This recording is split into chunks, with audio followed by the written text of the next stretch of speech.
Politicos ప్రేక్షకులకు వందనం. కాశీ అనుభవాల గురించి మనం ఎన్ని చెప్పుకున్నా తక్కువే, ఎన్ని చెప్పుకున్నా తక్కువే.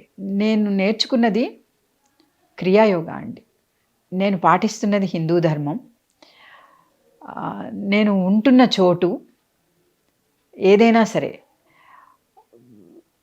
సోల్ టు సోల్ రిలేషన్ అని చెప్తారు కదా, అంటే ఆత్మ సంబంధమైన బంధుత్వంతో ఎప్పుడూ నేను ముందుకెళ్తూనే ఉంటాను. నాదంతా కూడా దాని మీదే నమ్మకం నాకు. ఆ నమ్మకంతోటే ఇంతవరకు కూడా ముందుకు నేను సాగగలిగాను. వారణాసి కూడా అదే ఇచ్చింది నాకు.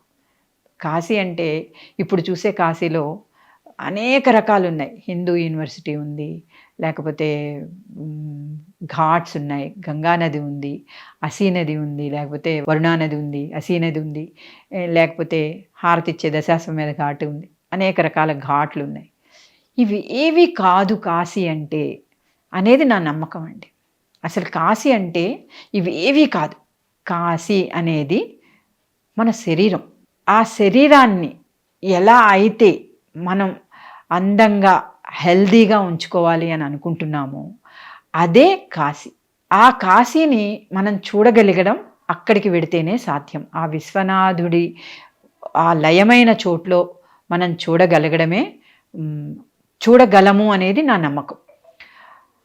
అందుకే కాశీ వెళ్తూ ఉంటాను. నిజానికి కాశీ అనేది ఒక ఊరుగాను, లేకపోతే ఒక ఉత్తరప్రదేశ్లో ఉన్న ఒక జిల్లాగాను, లేకపోతే అవేవి కాదండి. కాశీ అంటే మనం ఏం చెయ్యొచ్చు, మనం ఏం చెయ్యకూడదు, మనం ఎలా బతకాలి, మనం ఎలా బతకూడదు, ఏం చేస్తే ఈ జనన మరణ చక్రంలో మనం ఉండకుండా ఒక సిద్ధిత్వం, ఒక సిద్ధులుగా మనం ఉండగలుగుతాము అనేది తెలుసుకోవటానికి ఒక మార్గం కాశీ అనేది. ఎందుకంటే అక్కడ చూస్తాం మనం చనిపోయినప్పుడు మరణించిన ప్రతి జీవిని వాళ్ళు ఎలా కాలుస్తారు. ప్రతి వాళ్ళకి ఇక్కడ మనకి హిందూ ధర్మంలో ఆడవాళ్ళం శ్మశానానికి వెళ్ళమండి అసలు. అందుకని శ్మశానానికి వెళ్ళడం వరకు మాత్రమే ఆడవాళ్ళకి తెలుస్తుంది.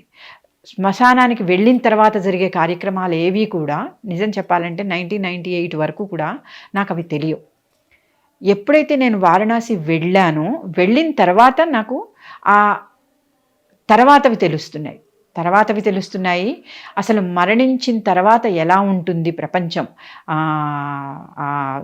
చావులో కర్మ అనేది మనకు కర్మ సిద్ధాంతాన్ని నమ్ముతాం, పునర్జన్మని నమ్ముతాం ఈ హిందూ ధర్మంలో. ఈ రెండూ కూడా వివరంగా చెప్పగలిగిన క్షేత్రం కాశీ క్షేత్రం. మీరు మధుర వెళ్ళండి, లేకపోతే ఇంకో ఇవాళ ఎందుకో ఈ సప్తమోక్షపురాలు గుర్తుకొస్తూ ఉన్నాయి కాశీని చెప్తూ ఉన్నంతసేపు. ఈ ఎక్కడికి వెళ్ళినా సరే మీరు ఆ అమ్మవారి గురించిన చరిత్ర, లేకపోతే ఆ గుడి పాడు చేసిన వాళ్ళ చరిత్ర, లేకపోతే అవన్నీ చూస్తాం మనం.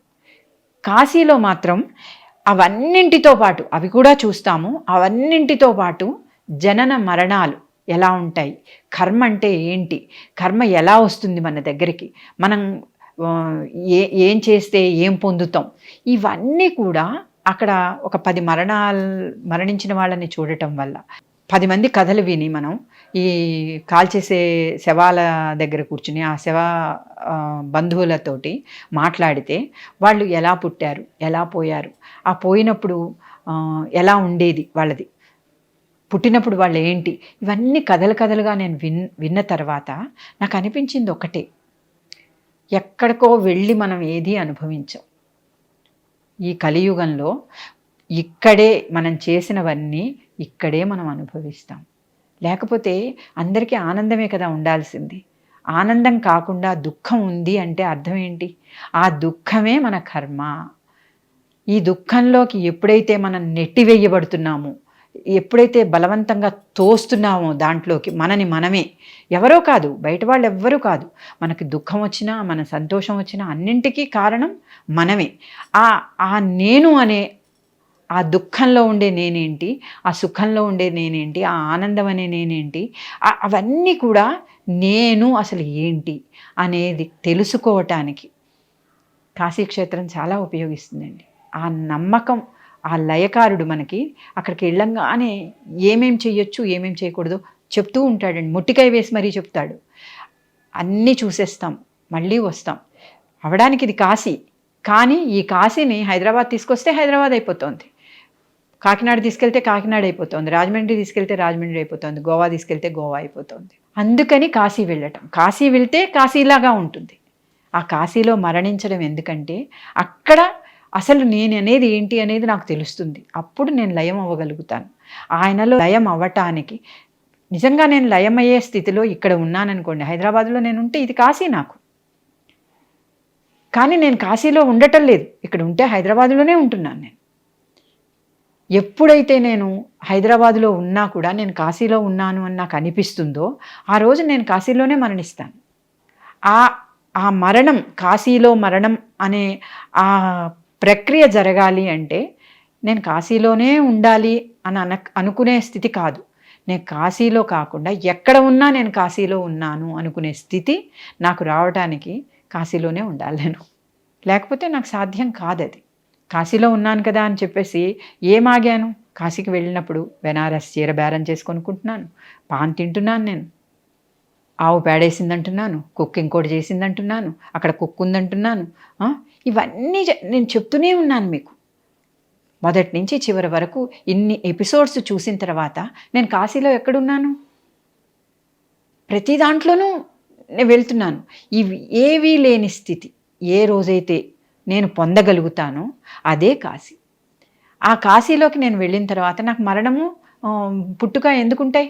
ఉండవు. ఇంకా కాశీ చెప్తున్న నిజమైన కాశీలో ఎవరమైనా ఉంటే తప్పనిసరిగా కాశీలో మరణించిన వాళ్ళకి ఉండదు. ఆ కాశీ అనేది నేను హైదరాబాదులో ఉన్నా నేను ఆ కాశీలో ఉండగలిగితే నాకు మోక్షమే. కానీ నాకు అన్నీ కావాలి, అంతా కావాలి, ప్రతీదీ నేను ఉండాలి, ప్రతి దాంట్లో నేను ఉండాలి. అలాంటి కాశీ ఎప్పటికీ నేను చూస్తున్నది కాశీ కాదు. కాశీకి వెళ్ళి కూడా అన్నీ చూస్తున్నాను నేను. ఆ విశ్వనాథుడిని ఎక్కడ చూస్తున్నాను, అన్నపూర్ణమ్మలాగా నేను ఎక్కడ మారుతున్నాను, ఆ విశాలక్షమ చెప్తున్నట్టుగా నేను ఎక్కడ ఉంటున్నాను, ఎక్కడ ఉండట్లేదు. ఈ కాశీ క్షేత్రము తెలుసుకోవాలి అంటే ఈ జన్మ సరిపోదని నా ఉద్దేశ్యం. ఈ జన్మే కాదు, ఇంకా ఎన్ని జన్మలెత్తాలో. నిజమైన కాశీని నేను చూడాలి అంటే ఇంకా ఎన్ని జన్మలెత్తాలో. అప్పటి వరకు కాశీకి పదే పదే వెళ్ళే రాత మాత్రం నాకు ఉండాలి. అది నేను ఏ పుట్టుక పుట్టినా సరే ఆయన్ని మాత్రం ప్రతిరోజు నేను అడిగేది అది ఒక్కటే, నాయనా నేను ఎలా ఉన్నా సరే నీతో ఉండేలాగా నన్ను చూడు, ఆ కాశీలో నన్ను ఉంచు, ఒక్క క్షణమైనా సరే కాశీలో నేను ఉండేలాగా నన్ను ఉంచు. పదే పదే నేను కోరుకుంటున్నది కాశీక్షేత్రంలో నేను ఉండాలి. ఆ కాశీక్షేత్రం ఏంటి అంటే జనన మరణం లేని స్థితి, అంటే ఒక ప్లెయిన్నెస్లో నేను ఉండగలగాలి. ఈ పుట్టుక, ఈ చావు, పుట్టుక చావు ఎన్నాళ్ళు వస్తాయో అన్నాళ్ళు నేను కాశీలో లేను. పెడుతున్నాము, వస్తున్నాము, అక్కడ అన్నపూర్ణమ్మ అన్నం పెడుతోందని చెప్తున్నాను, బెనారస్ చీరలు కొనుక్కోవచ్చు అని చెప్తున్నాను, ఇంకోటి చెప్తున్నాను, అన్నీ చెప్తున్నాను నేను మీకు. అన్నింటి గురించి నేను మాట్లాడుతున్నాను. ఈ మాట్లాడినంతసేపు, ఈ మాట ఉన్నంతసేపు నేను కాశీలో ఉండను. ఆ విషయం అయితే నేను ఖచ్చితంగా చెప్పగలను. అలాంటి కాశీకి ఎవరైతే వెళ్తామో వాళ్ళకి మోక్షం తప్పదు. ఇదే నేను కాశీ గురించి మీకు చెప్పాలనుకుంటున్నది. నేను ఎక్స్పీరియన్స్ చేస్తున్నది కూడా ఇది. ధన్యవాదాలండి. Please subscribe to the channel and download the Politicos app from the links in the description.